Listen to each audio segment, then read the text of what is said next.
society is how it treats its women and girls.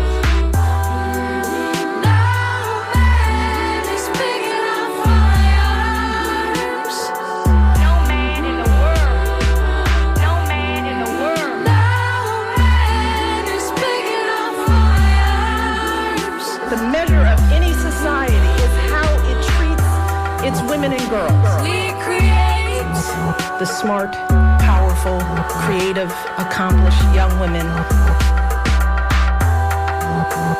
We can fight. I'm here because of you. I'm here because girls like you inspire me.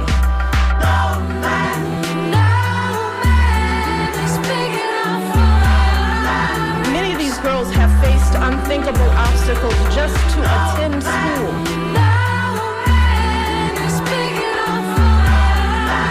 Of any society is how it treats its women and girls. Won't stand still. Your story is my story. Buckle up, buttercups. It's another episode of Surly Voices here on WMNF Tampa 88.5. My name is Liz. I'm one of your hosts. And joining me is Maria, my co-host. And I saw Donna for a second earlier, and she disappeared, so she'll be back. How are you, Maria?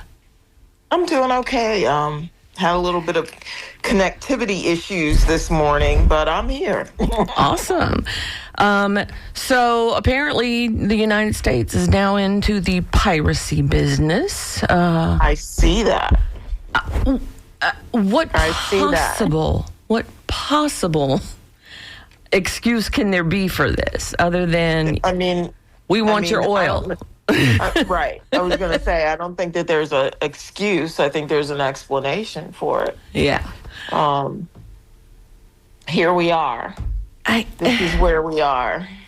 I mean, 21st century, this is where we are. Yeah. I would never have even thought of, it's gone so beyond the pale of any kind of decent civilization here. Now, we got, ICE in New Orleans now, and meeting with resistance from approximately half the populace. The other half is like, oh, just comply and you'll be fine. If you're not here illegally, it'll be fine. And so it's horrible things around this time of year. Welcome, Donna. How are you? I'm good. I'm going to be on camera here in just a second. Okay. But it's been a particularly horrible year, Liz, hasn't it? It has. You look at all the things that have happened, and it's like it's hard to find the worst thing. And so that might be something that we do for our show is say, what is the worst thing in your opinion? There are just so many things to pick from. The worst thing, I think, is the thing that we're not really, we haven't really dug into yet. And that is the economy. It's the elephant in the room. Ah, yes. Right? It's crashing in slow motion. I think for those who aren't paying attention, there are indicators everywhere that says that we're going to be the sixth country in the recent history of the world, since civilization really to just thought of itself as the leader of the free world and just crashed into the earth, It's, nobody's looking, once upon a time, people looked to the United States with admiration and kind of modeled themselves after us. Those days are long gone. and the thing we have to remind ourselves of is that we have to remind ourselves that we have had problems internally for a very long time. Yes. We've ignored them. And the illusion of a two-party system has dissolved before our very eyes. You have to look no further than Florida to see, and we'll get into that here in a minute. I'm sure Dr. Cole has a lot to say about that, and I want to hear it. Get myself an education this morning about all of the things that are happening inside of the Florida Democratic Party, but I'll let the good professor tell us about that. Dr. Cole, would you like to enlighten us? I mean, I don't know where to begin. So I think as any Floridian within earshot knows that there were a lot of special election victories Tuesday. This past Tuesday, right? Yes. Historic win for Mary Higgins in Miami-Dade as the first Democrat elected mayor in more than 30 years. And people look at that as historic rather than people are just fed up, right? Right. And they're just willing to throw anything.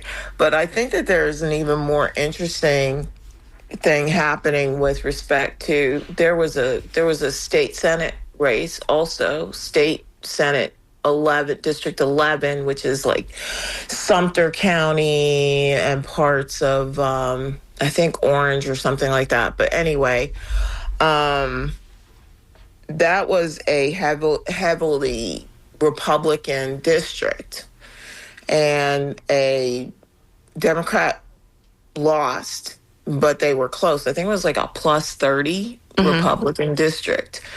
But it points to the fact that we are not talking to people, when you look at something that's so close, I think that a lot of what the Democratic Party has done is written off large portions of the state, right? Like, they've written off counties that they feel are unwinnable. Well, you know what? If you don't run, you can't win. Right. And if you're not going to talk to people and play in those counties precinct by precinct, you're never going to win statewide, right? You can't just write off whole swaths of the state. So when I saw that loss show up, and I've been like not playing around, but I've been working in other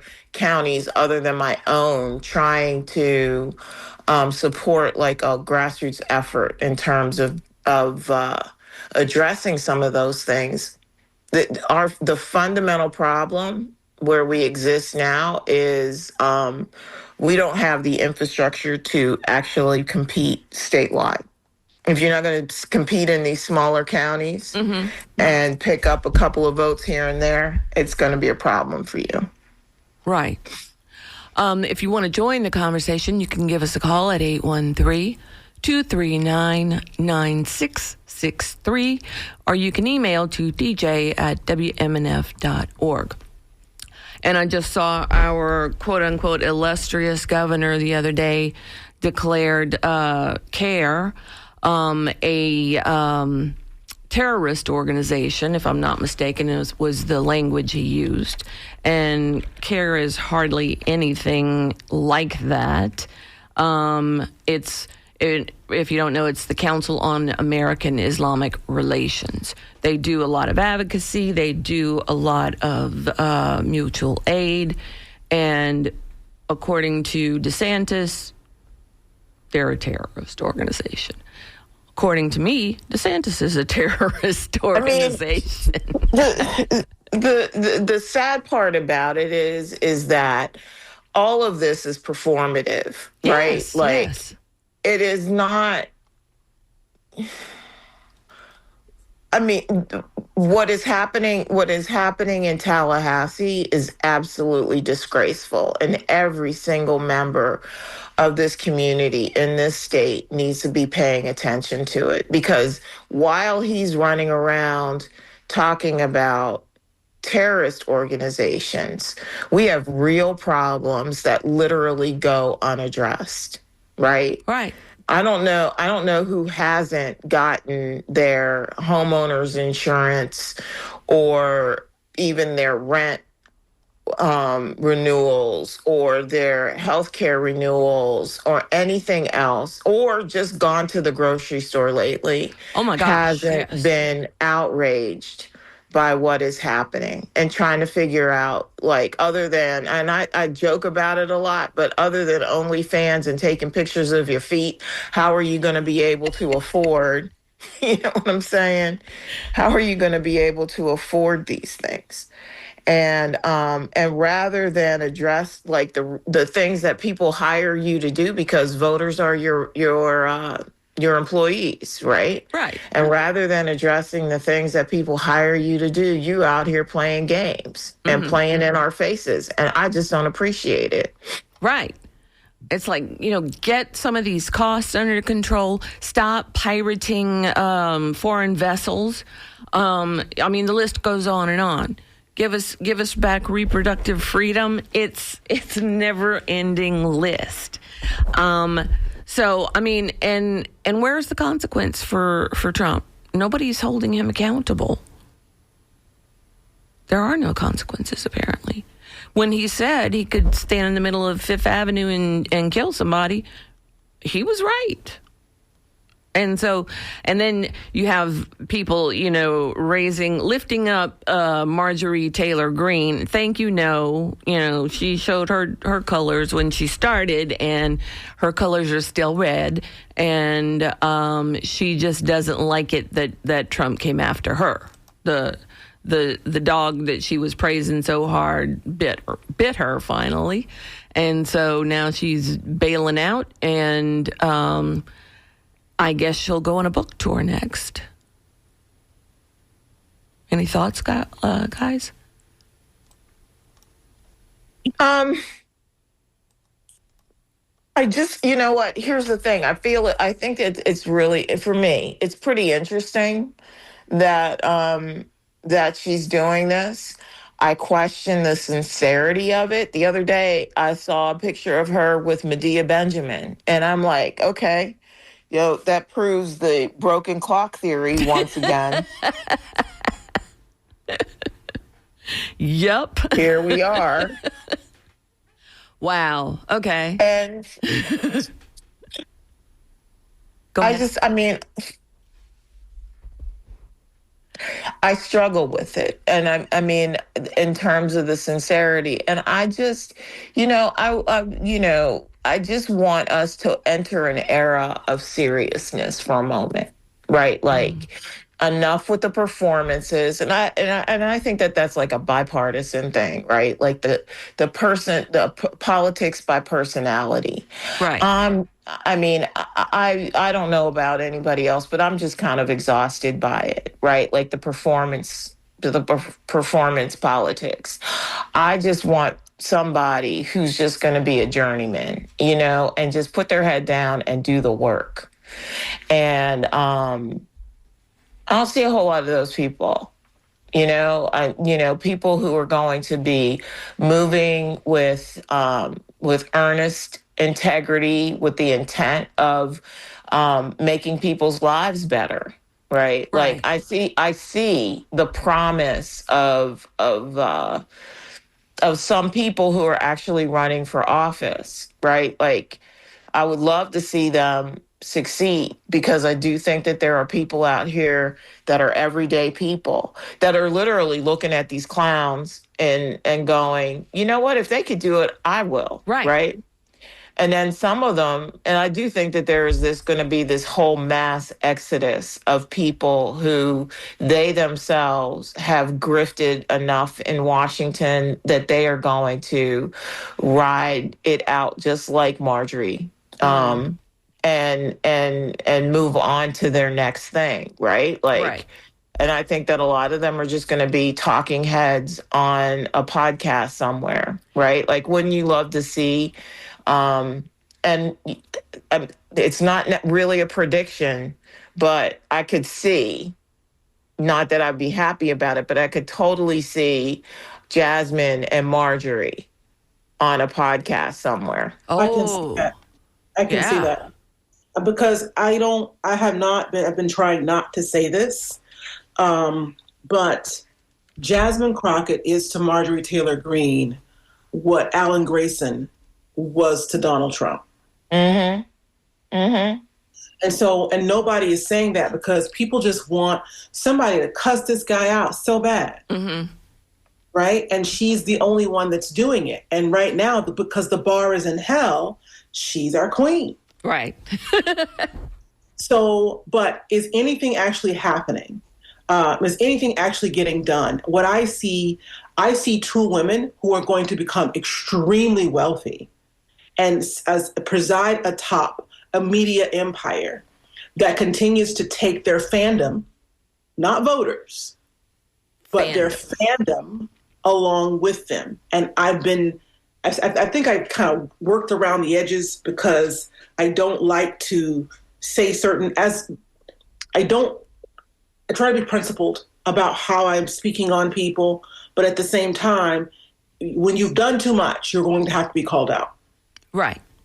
When you've gone too far, and when you are taking people's futures, families, taxpayers' futures into your hand in a cavalier manner, I think that needs to be addressed, frankly. And if these people have no problem doing these things, then we shouldn't have a problem clapping back either. Right. That's what we've been taught. Right. Is that when someone says something or does something you don't like, that you are forthright and vocal about calling them into accountability for it, even if that's all you can do. That's what I learned from Jasmine Crockett. So I'm going to say that those recent commercials, and Mary, if you're listening, this is for you. Those recent commercials that are coming out, it's just like, look at me and my profile.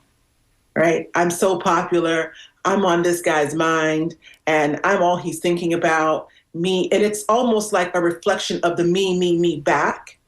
And then if you go into the comments, people are like fire emojis, chills. And I'm just like, y'all actually don't want anything different than what you're getting, right? You're settling for the lowest common denominator. Meanwhile, we have people like Ro Khanna.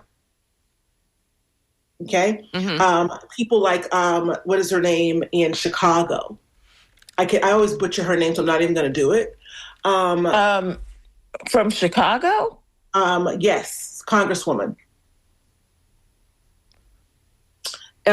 These people are taking these people to task in real ways. They are putting some of these representatives are putting their bodies.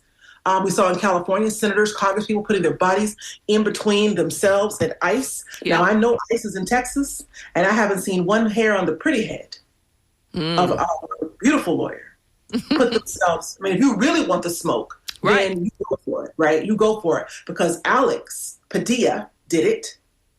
There are state representatives who are doing it. Mm-hmm. Put some skin in the game, not just, skin care. Right. And another thing that dismays me to no end is I keep seeing on my feed Gavin Newsom and Mayo Pete, and what do you think about this ticket? And I'm like, absolutely not. Barfing on it. Absolutely not.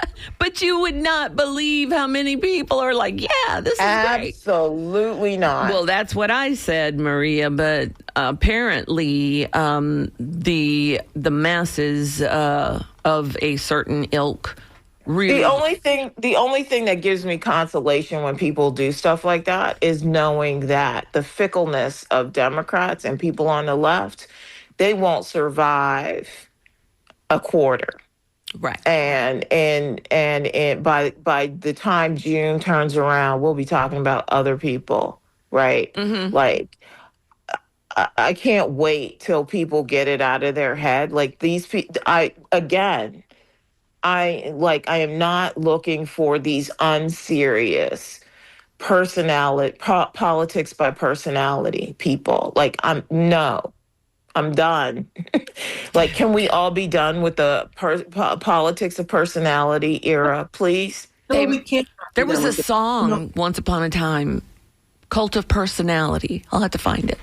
We can't be done with it because our entire entertainment system is built on, who can make me laugh, who can make me smile, who can make me escape from my indentured servitude neo-feudal capitalism for a moment.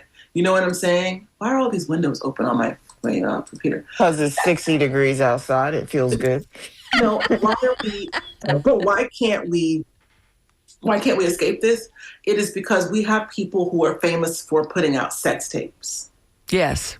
Which in any other era would have been an unthinkable thing. That there's no shame in the modern era. I also don't think that people should necessarily feel shame.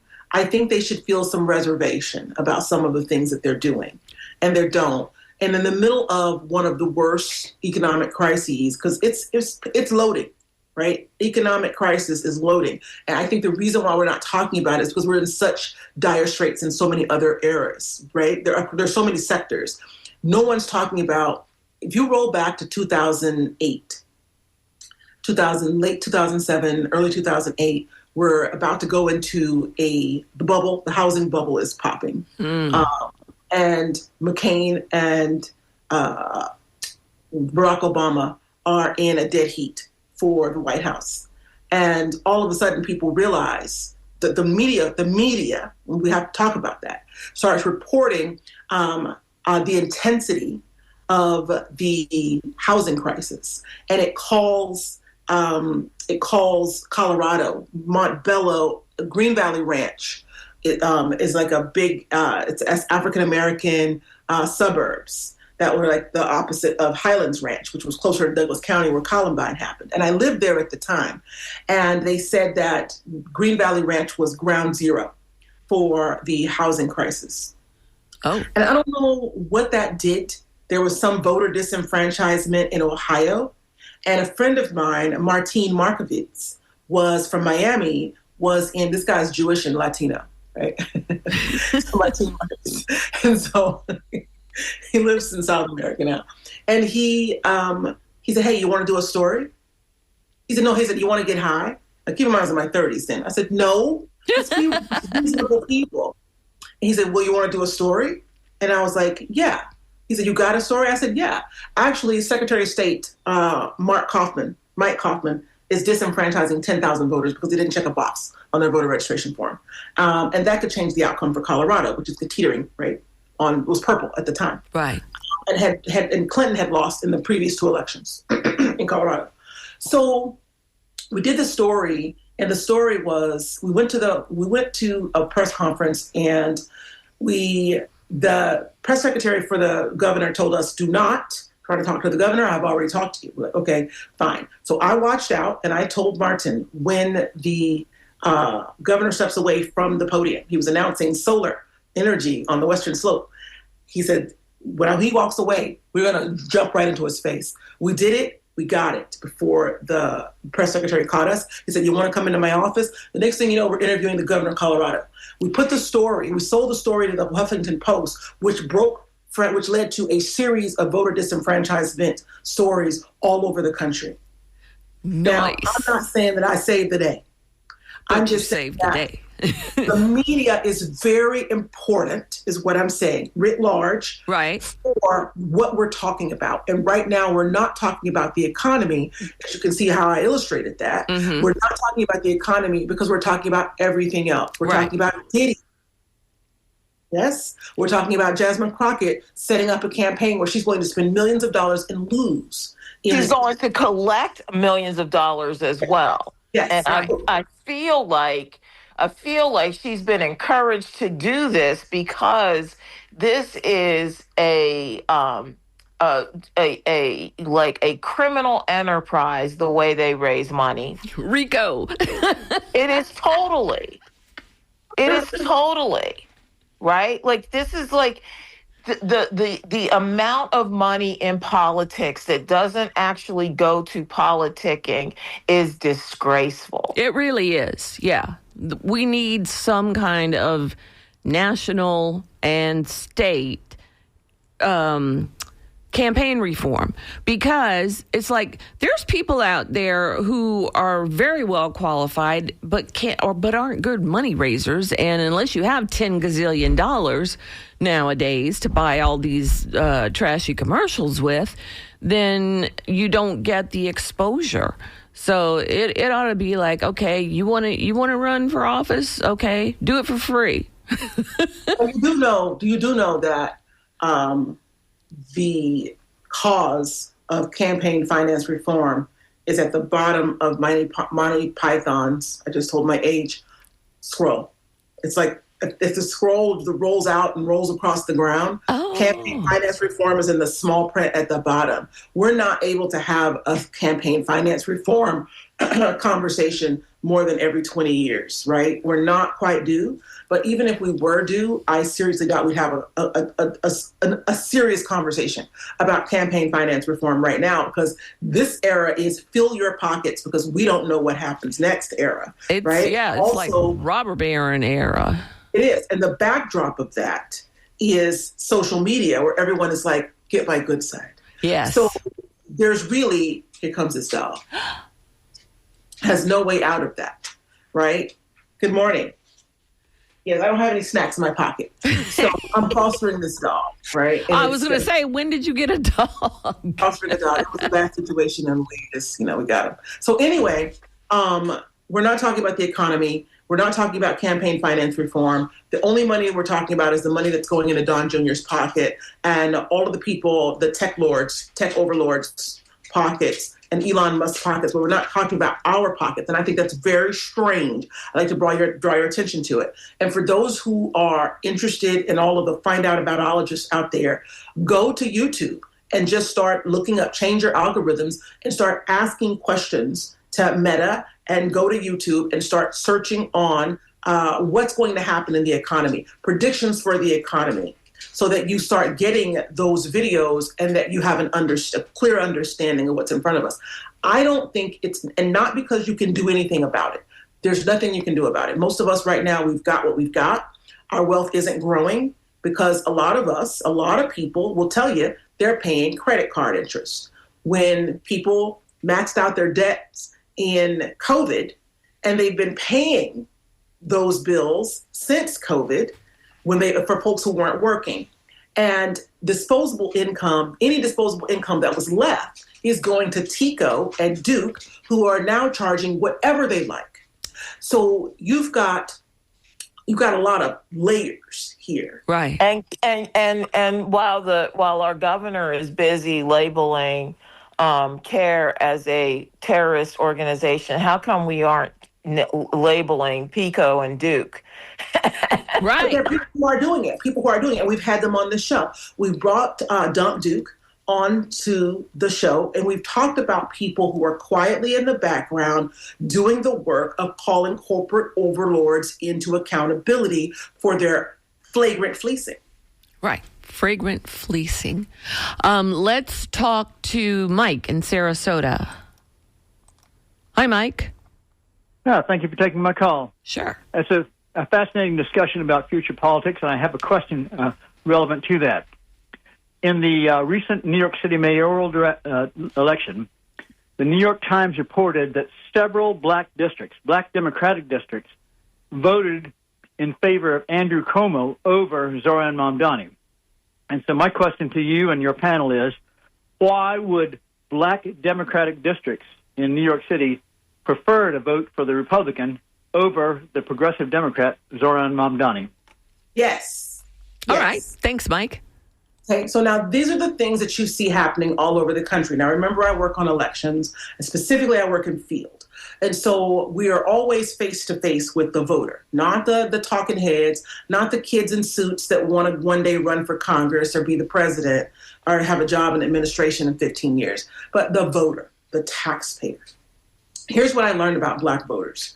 Black voters are not drinking the progressive Kool-Aid, especially black voters that have money. So you're talking about people over 50, the lower and middle part of Gen X, right? People about 45, 50 years old. Under 45, there's a different conversation. But a lot of these party loyalists that adhere themselves to the moderates. Is that the dog? Yes, she got a dog. Is he like 97 years old clearing his throat like that? He is not. He's just so curious, right? So he's just sniffing everything in the room because he doesn't get to come back here. But what was I talking about? Moderates. Okay, so Mike, moderates, Black Democrats tend to be moderate Democrats, right? The progressive movement doesn't talk. That's another breach in organizing, that the progressive movement is not reaching Black people because they are, wait for it, racist.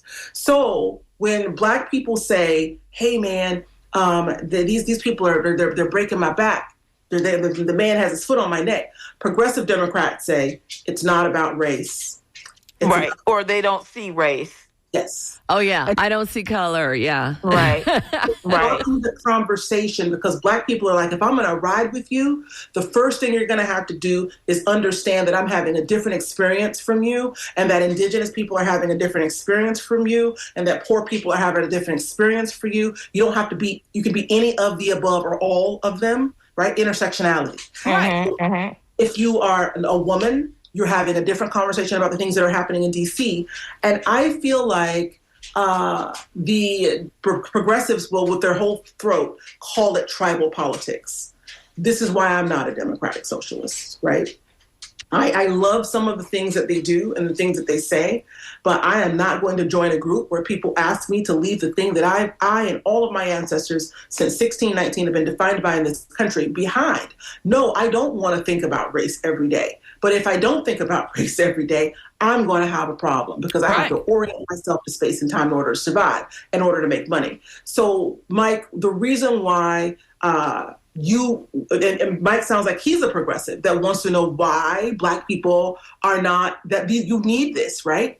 But middle-class Blacks, professional Blacks, and Blacks who are people who understand how important it is to have open dialogue about race are not going to ride with young progressives who are trying to erase their identity and the thing that they've been invited into the room because of and denied entry into the room because of since their birth. And you want to erase that aspect, and people aren't riding with it. Right. But I will also add this because in New York, in the Democratic Socialist community, as well as in spaces like Atlanta and DSA organizations, there are a number of groups that are profoundly blind on their own racism as an organization, right? Sure. Yeah. And there are Democratic Socialists that are Black that leave these groups and create their own communities because of the racism that these groups refuse to acknowledge. It exists, right? Right. And until these groups are willing to confront it, you will not have Black people trusting these spaces to advocate for their particular politic. It's just that simple. Right. Right. Like, it's unfortunate. But you know, you even saw that with Bernie Sanders, right? Yeah. Like Bernie Sanders could not fix his mouth to talk about reparations. Yeah. Really right. Exactly. Let's talk to Jack in Dover. Hi, Jack. Hi. Good morning. I think my biggest concern is, the health care, the changes, that are possibly going to take place to healthcare, even though it doesn't affect me personally because I'm on Social Security, or I'm not on Social Security, but I'm on Medicare. Mm-hmm. And so my premiums went up to $200, $205 a month from $185, which, doesn't seem, too outrageous. But I heard a lady on the previous show before you guys that was saying that her Obamacare premiums are like $1,000 a month. And so I know you guys talked about it yesterday, but I was wondering, have you all come up with a better solution, or is there going to be a solution? So that's just my concern. That's all. I'm not worried about food. I mean, yesterday I went to Aldi's and I bought, a jar of Alfredo and for $1.15 and a bag of medley vegetables for $1.05, I think. And I had a half a box of spaghetti at home, and so I mixed that all together with some butter, and I still have leftovers. You know, I'm a single man. I make $34,000 a year. My rent's $700 a month. I did look for, with Movado, the realtors, about possibly getting a 3-bedroom condo in downtown Tampa. No. Well, no, it was listed for $187,000, which really wasn't bad. I was really surprised at the price. But the HOA, the monthly payment would be around $900 a month. But the HOA is what gets me. It's like $680 a month. And I mean, it's just crazy. I'm wondering if there ever going to be legislation that can possibly reel in, you know, the HOA costs. But at the same time, you know, what's going to be the trade-off? Am I going to have neighbors that aren't going to fix their plumbing? They're not going to take care of their houses, you know, and it's going to bring the property values down. Is it better to just pay the money so that the maintenance, you know, gets done on the buildings and the yard gets cut and, you know, all of those things? But right. My biggest concern is health care, honestly. You know, what are people going to do, you know, that aren't like me on Medicare? And I almost want to blame the government for allowing the insurance companies, you know, to just, you know, start charging, you know, so much. They get so much money from the government. And all of the economic classes, the micro and macroeconomic classes that I took, you know, back in the 70s and 80s, they said that, you know, when they did the supply chain curves and the demand curves, the demand pull and demand push curves, they also did, you know, the chart that showed government spending. And government spending seemed to be like the worst thing. It was its own graph that pushed the other two in the wrong direction. Okay, Jack, I got to let you go because we have folks that have been holding for quite a while. So thank you for calling and keep listening. I will. Thank you. All right, thank you. Eduardo in Tampa. Hi, Eduardo. Yeah, let me start out with my renewal. Went up from like 70 something to like 169, and this is counting health and dental. And so hopefully they're going to get their act together by the end of the month. I know they're working on that. And I got to leap into something else too, similar as far as the full affordability. St. Pete's is starting to look like, or I'm sure you noticed, is looking like Manhattan. I think some of the homes like 1 to 7 million, something like that. Wow. Well, we're fixing to get a real estate bubble pop, so maybe we can all scoop up some St. Pete properties. Yeah, cheap. And I was in Anaheim last week. One of the other stations, KFI had a Pasathon. They've been doing that for 15 years. And I was driving through some of those homes, and they look pretty nice, obviously, because they're by the beach over there by Newport Beach and, you know, obviously over there, Costa Mesa. Mm-hmm. So, and they were saying, yeah, you got to be in the 100s as far as salary-wise to hack it over there in the LA area. No kidding. Right. All Yeah. right. Yeah, it's pretty ridiculous. You know, I don't know how these young people are going to be able to make it. Doing a first-time buy, you know, putting down. I put like 50%. Wow. When I got my place. Yeah, in Chicago. Oh, by the way, I think you're talking about Lauren Underwood. I think that's who you're trying to get. Oh. The Congresswoman. Yeah. Donna, is it Lauren Underwood? Yeah, Lauren Underwood, yeah. She's been that ICE facility, because I used to live in Chicago, that ICE facility, Broadview, that's in her district. She's been, that's why she's been vocal about those operations. Yeah, Lauren Underwood. Thanks so much for calling, Eduardo. Yeah, thank you. Yeah, I'll be calling again. Yeah. Okay. Bye-bye. Chris, well, I have something to add to that. Okay. I think that what was this guy's name? Eduardo. Eduardo. Said two things that I want to highlight. One was that young people are not going to make it. So if we pan out a little bit, because we do live on a planet, and there are other countries on the planet. We talk about this one because we live in this one, and this is the one we know the most about.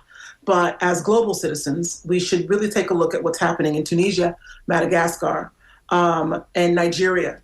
There are places around the world where Gen X, Sierra Leone, where Gen X and younger millennials are saying that we're not going to continue to play by the settler, colonialist, capitalist overlord rules anymore. The United States this is the largest city in the United States, said that we're going to choose, young people said that we're going to choose democratic socialism, because the way that you guys have this set up, you haven't even offered us the illusion that you're including us, or you care about our futures. And being very young people who have lived less than they're going to, whereas a lot of us have lived more than we're going to, the stakes are high for them, and they're not going to play with these overlords anymore. And then talking about inflation, you see in places like San Francisco, which has just been gutted. We were talking about how hard it was to live in San Francisco. We were just having these conversations last year about the economy, driverless cars, and the crazy rents, and it being the number one most expensive economy to live in the United States. Well, this they dumped out. They started going to Boulder, Colorado, where my son lives, who's a tech person. They started going to Austin. Now, Austin is ground zero for the crashing housing market. And the reason for that is because the builders, like what you saw in St. Pete, are building luxury and not affordability. One thing, and stay with me, I'm going to knit this all together. It may sound like I'm all over the place, but it's all going to work together. That in Minnesota, one thing you'll notice about Minnesota is that there are just so many miles and miles of neighborhoods. Even in some of the poorest areas of the city, what you will notice is that there is the squalor that urban areas are known for.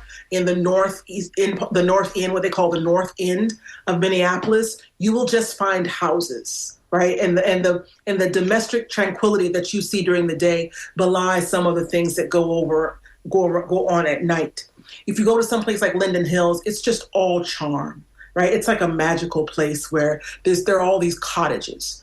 What the builders in Austin and even in Tampa downtown, they're bragging about these $1 million properties. They're made of paper, literally. Right. These are the cheapest, most unimaginative, lacking creativity, the designs. And building high rises on the water, they're going to be just like Austin, where they're in Dallas, Texas, and Plano, the suburbs. They just kept building and building, and they weren't building the affordability that you find by the mile in Minnesota, which is what makes these communities like this. They were building luxury that no one asked for. So as a consequence of these high rises, nobody is clamoring so hard to live in Tampa that they would live in a high rise on the bay, when you can get the same thing in Miami, which is a lot more spicy, right, than you can get in Tampa, Florida, where there really isn't a nightlife, no matter how much they tell you. 7th and Grove is not the beginning and the end of nightlife. So you go there and you get the bourbon pancakes one time and there's nothing more to see. So when you, because we actually did that, didn't we, Liz? Yes, we did. When you actually think about the builders wanted endless profit, and they thought they were going to get it. It happened in it. So the states that are on the list that I found when I was doing this research earlier this week, Atlanta thought they could build and build and build. Now you have places like Atlanta and Austin where the landlords are begging people. They're giving 3 months free rent. They're giving free parking. They're throwing in concert tickets because they can't get anybody who could actually afford it. Listen, Yeah. folks, there were never that many people that could afford to pay $3,000 a month, even when the economy was really good. It was not a thing that happened. All of those Airbnbs are now going back onto the market. Remember, we had a dearth of available real estate. Right. Those houses got dumped back in the market. How do I know? I didn't go looking for this. I went to Minnesota to work, and I'm always able to find an Airbnb. I have a lot of allergies, so I can't stay in a hotel. And those one-room kitchenettes drive me crazy because all my clothes smell like food. So I always am able to find an Airbnb in the company budget, which is around between $3,000 and $5,000. And something really nice, like luxury, okay? All of those places, when I call those people back, all those Airbnbs were gone. And I had to go into a new Airbnb, which caused me to have to change Airbnbs 5 times. Because the people that are on the market right now are trying to charge you for amenities that aren't there because they're underwater in these properties. So the reason why I started out talking about the economy, and I'm going to stop here because we have to do a whole show on this, right? We have to come in with all of our documents and our ledgers. The reason why I think it's weird that the topic of the week is Diddy is because the economy is literally disintegrating under our feet, not down there. When Duke told us last year, and Tico told us, we're going to give you a bill for $500. Now, we know your bill has been $285 at the height of summer, but go figure it out for yourself why your bill is $500. Basically, don't question us. Right. When you see that's happening to everyday people, and folks are having to move to Wesley Chapel, people with no kids. People with no kids live in the city because they want nightlife, right? Right. When you see people living in Wesley Chapel and they move from Pittsburgh. The discussion yesterday on Facebook was, I'm moving from Pittsburgh to Tampa. People are like, you can stay in the suburbs. The suburbs are 45 minutes away. You're not going to be living in Tampa. Why? Because you cannot afford to live in Tampa unless you make a couple $100,000. Or you bought when the time was right and you're holding on to it. Yeah, and the people who bought at the top of the market are just upside down and they're going to suffer. And you're going to hear all about that. The loan defaults are about to begin. They've already started. Tampa is foreclosure central, right? We know that. And people are going to start defaulting on their credit card bills. And when people start defaulting on credit card bills, the banks are going to go off the chain. All of this is going to happen inside of election year. And speaking also, of Builder Buddy Bob is gathering all the money for his coffers to run for mayor again. Oh my God. Did someone call us and say, do we need Buckhorn to save us? And we're like, yeah. We're from Chicago. We're like, oh yeah, you don't know.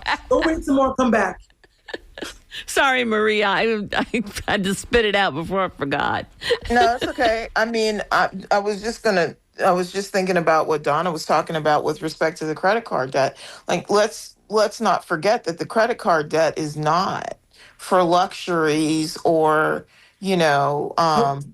or conspicuous consumption. People are like taking on credit card debt just to buy groceries. Right. With the $15 coffee. Yeah, no. How is it that people are paying for food with Klarna and other kinds of financing mechanisms, right? Like we are in a very untenable situation. And that's why I really do not appreciate personality politics, right? Like, I do believe that we need to be surrounded by serious people who want to come up with serious solutions. I mean, so I want to also, because one of the things that happened on Tuesday here in Palm Beach County is that a majority Democratic county commission voted unanimously to name a street after Donald Trump. Oh, God. Why is this a priority, I ask? Why? Well, it's like Texas is putting Turning Point chapters in every single high school. Why is that a priority? It feeds this this vapidness that we are currently existing in. Well, what about one of the city councilmen in Clearwater asked the attorney general, was his name Uthmeyer?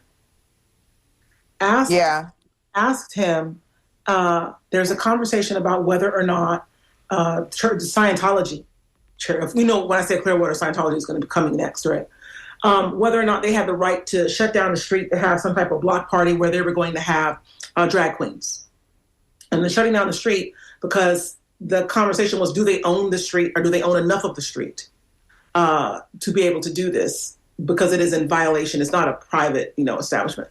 So they said the city councilman asked the attorney general to weigh in on it. And he says, yeah, they probably do own the street. The city probably surrendered it to them. A lot of probablys, a lot of talking around. But just think about that. Think about Clearwater. I mean, Scientology and how much of Clearwater they own and how easy the city of Clearwater is making it for them to own even more Church Scientology, to own even more of it. It's like, it doesn't really matter anymore. We're Banana Republic when strongmen and corporate overlords and even church leaders can buy up a city while taxpayers watch their heritage being eaten up by a church. This is where we are. And all of these things, we don't even have to go into the Wall Street Journal. We don't have to read the New York Times or WAPO to find these stories. They're happening right here. Like what Liz just said, Bob the Builder Buckhorn is building his coffer so he can come back and continue to try to develop the channel, even though those buildings are empty down there. None of this makes sense. The only thing that makes sense of this, based on what Maria just said and what you said about Bob the Builder Buckhorn. No, it's Builder Buddy Bob.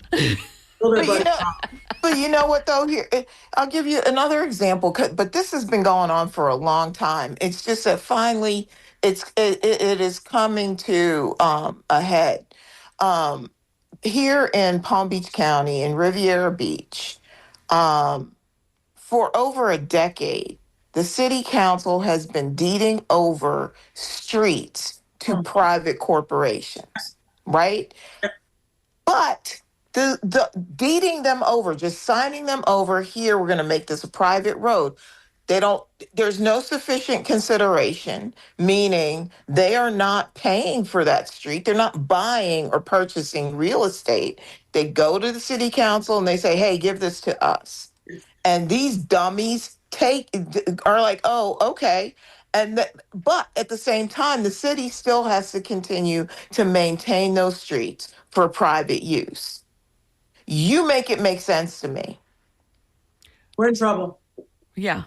Well, and meanwhile, I got somebody texting saying all of these certain predictions have zero basis in facts.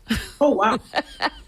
Okay. At any of the things that are happening right now, the empty sky rises, right? The ceding of public lands to private ownership, the massive debt that Americans are going to throw up their hands and say, I can't do it anymore. Right. Starting like right after Christmas, right? They're going to use those credit cards. They've held on to them all year. They're going to max them out and they're going to default on them. And then the banks are going to go to hell.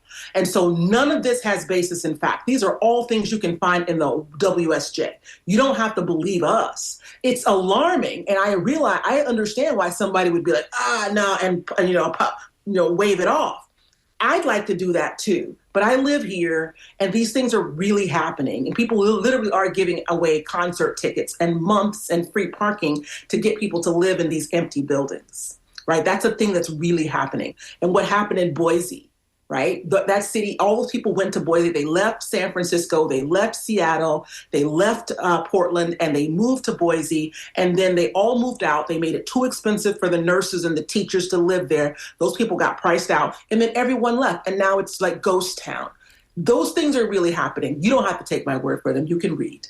All right. So we are coming to the end because Frank just gave me the finger and it has been a hot and spicy day here at WMNF. But thank you for listening. We will be talking about this subject more. We had an economist on a while back, like years ago, and that person was really good and broke things down in a way that was understandable. Maria, do you know any professor economists that will come on and talk to us in English? I do. Oh. There's actually, I want us to start talking about economics outside of what Wall Street is saying, but like there's a whole movement called circular economics where we talk about the economy